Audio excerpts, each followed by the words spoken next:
আপনারা জানেন এই গণঅভ্যুত্থানের যে এক দফা ছিল সেই এক দফা ছিল স্বৈরাচারী শেখ হাসিনার পতন এবং ফ্যাসিবাদী ব্যবস্থার বিলোপ।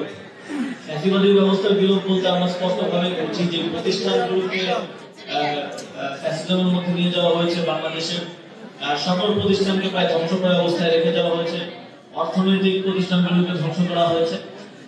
সেই জায়গা থেকে এক দফার বাস্তবায়ন হিসেবে আমরা মনে করি সংস্কার কার্যক্রম অত্যন্ত গুরুত্বপূর্ণ এবং শুধুমাত্র একটা নির্বাচন কিংবা ভোটের জন্য এত এত মানুষ জীবন দেয় নাই। প্রায় 200 সহস্রাধিক আমরা ধারণা করছি আমাদের শহীদ এবং 20,000-এরও বেশি আহত এবং শহীদ পরিবার এবং আমাদের আহতরাও সংস্কারের কথা বলছে।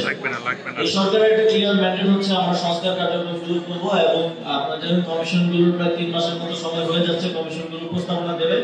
তারপর আমরা যারা স্টেক হোল্ডার্স আছে তাদের সাথে কনসালটেশনের ভিত্তিতে সংস্কার কার্যক্রম বাস্তবায়ন করে একটা ইলেকশনের দিকে যাব। ধন্যবাদ।